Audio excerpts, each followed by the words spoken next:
Welcome back, everybody. I'm with Mitchell today. How you doing today? Pretty good. How are you? Sleppy, very sleppy. Yeah, I was taking a break and I was watching the backstory of Star Wars and Snoke and Plagueis, which is Palpatine's master, Plagueis, whatever his name is. But anyways, that was interesting. What did you do today? Woke up, studied some law, so that's today. It's always good to know the law.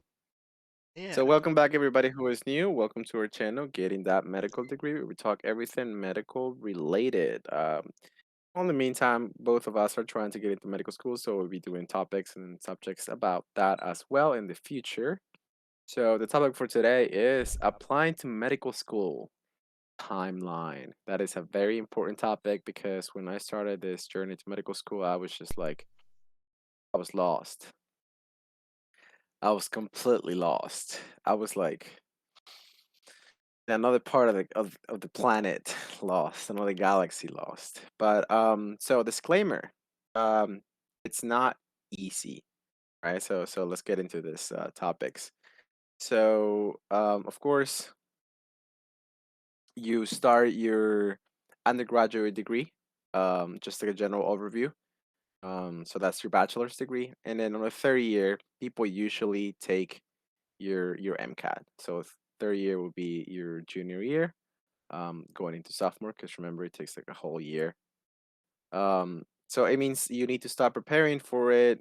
Some people start preparing for it like their freshman year, their sophomore year, so the first year, second year. Um, I I will get into the recommendations a little bit later, but like let's keep going. So if you do like your score after you take your MCAT score, supposedly the majority of people take it the junior years. If you do like the score, then you start, with the application process. It takes a couple months. Um, if you do not like your score, some people take it during their junior year.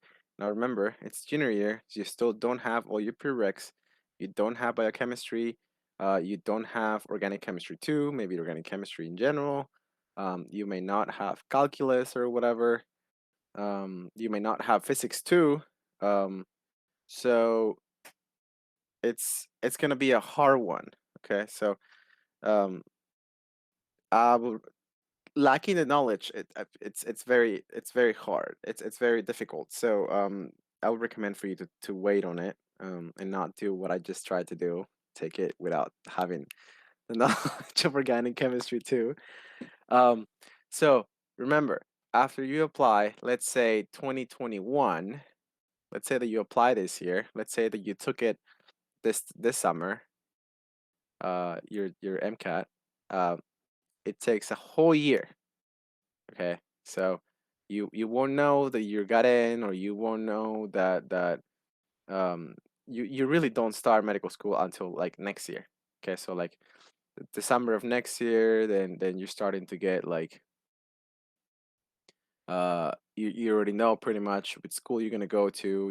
It takes a few months for um universities to accept you, but you wouldn't start the actual school. It's not like a master's degree or a PhD where you can apply to a university and then you apply, and then in a few months you know, and then you got in and then you start.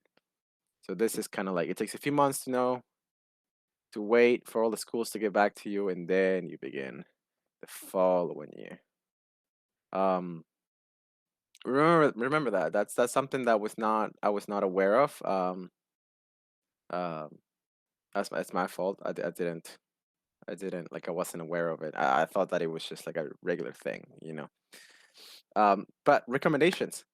I think personally, don't take it to like face value, but I think you should take your first semester and enjoy college. I think that some are probably gonna hate me, but I think you should definitely enjoy your first semester in college. It's a different feeling. It's you're making connections, you're making friends, you're trying to figure out how you manage everything. Um, some people start hard the first semester. They're like, "Oh no, I need to study, and then they go like they loosen up the next semesters. some people start very loose in the first semesters and they start like tightening up the following semester. So you have to figure out what works for you. I'll recommend you for you to enjoy your first, at least your first semester. Many medical students, if you're listening to this, you're probably one of them. They go into medical school, and once they get into medical school, they don't have any social skills. They're very shy. They don't know how to act. They don't know how to behave. They don't know how to. They've never been to a party in college. Some of them do regret not going to a party in college, or not having more friends, or not having more me time during college, because all they did was studying, and then they couldn't go to many clubs. They couldn't experience anything. They didn't study anything but medicine.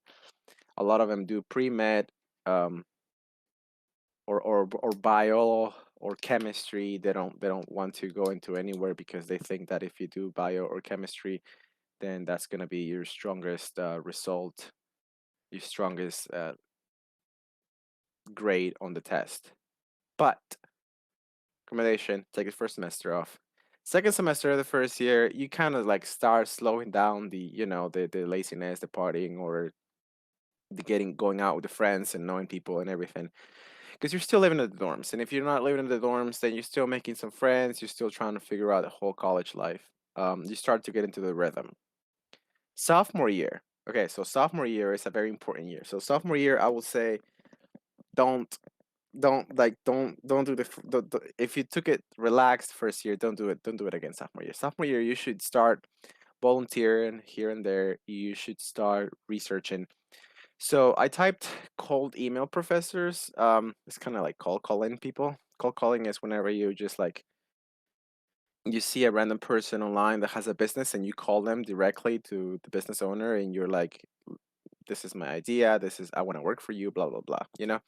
So I email a lot of professors because it was a weekend, so I couldn't really go to their office hours. I emailed a lot of professors, and by Monday, I went to see a lot of professors. Between I did bio, and I applied to a lot of bio because I didn't want to do any chemistry, um, or any physics research.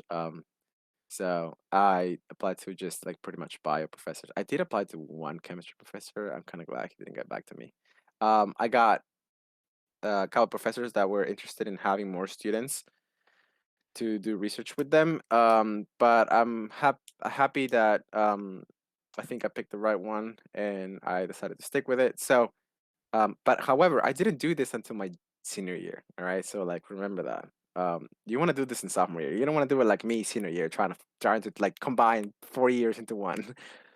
Um, you start and sophomore year, you need to start branching out to clubs. So that's something that I actually I asked a couple of my friends, actually this girl who was going to medical school, who was just doing everything. I asked her and I was like, "Hey, like can we get a coffee and we can talk?" And I think she thought that I was asking her out on a date, bro. Like cuz she was like like coffee. She's like, "Yeah, I really want to talk to you about like I think it would be cool like if we talk about like medical school and stuff like that."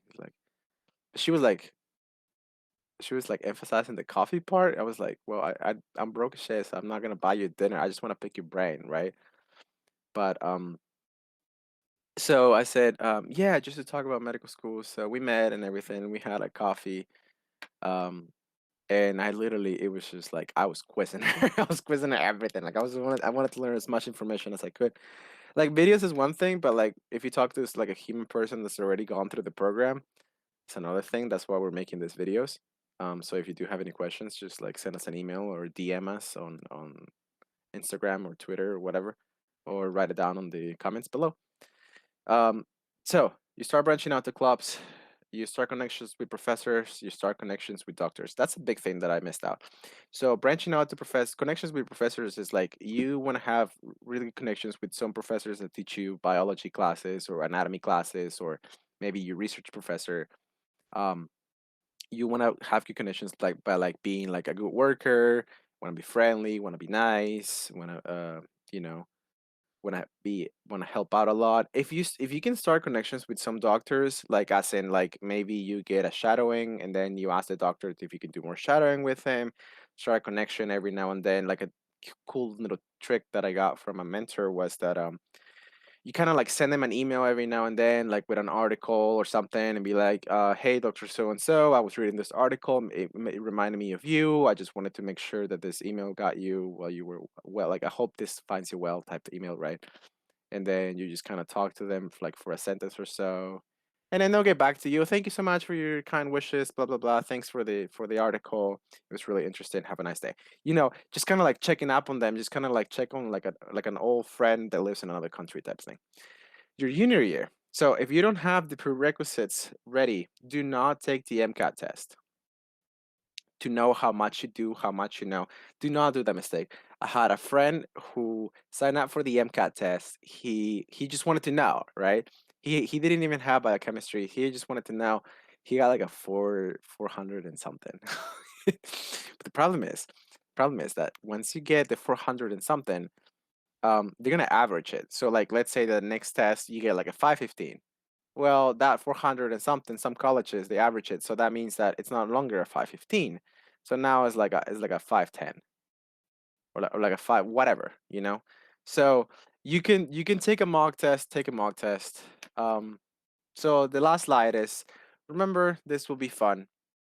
Um, just remember that this just put it in your brain. This is gonna be fun. Senior year, so if you took your MCAT, then senior year, you literally know where you're going. After graduation, well, congratulations, you have your life in order, and I envy you, because that's not me. Um, if not, then you better start studying for the MCAT and take that year off. However, when you take that year off, don't just do anything but take the MCAT. That's a big no-no. So you want to start going to get an EMT degree, work at a doctor's office or like a hospital, I guess a hospital aide or something. Um, you should something I forgot to add is that you should start researching during sophomore years your schools you want to go to. You should have an idea the schools that you're definitely know that you're gonna get into because you don't want to like I know that we're all broke. I mean, some of you are very lucky listening to this and may have a little bit more money than some of us, but like you want to know the schools that you have more chances to get into, so you don't have to apply to 40 different schools. You only apply to like 10 to 20 schools. Um, but do apply more than 10 schools just because, if money is, if you realize that you're going to be broken, you realize that you're going to spend like $5,000 on applications, then you should probably start saving since like freshman year or sophomore year. Start doing odd jobs, put it on a savings account, put it on a CD so that way you don't touch it until you graduate. So that way you can't get it out without paying penalties. But yeah, that's pretty much the timeline, in a 13-minute video. What do you think, Zach? Think am I missing anything? I think that's it. I do emphasize how expensive applying for medical school is. I think my application right Yeah. now is going to be about $970 without secondaries. To put secondaries in there, you're looking at about Oh $1,800. yeah. So Secondaries is yeah. So it's probably gonna be like around 5,000 to maybe even $10,000 for applications. And because you have to travel there and you have to pay for like a suit if you don't have one, you have to get a hotel.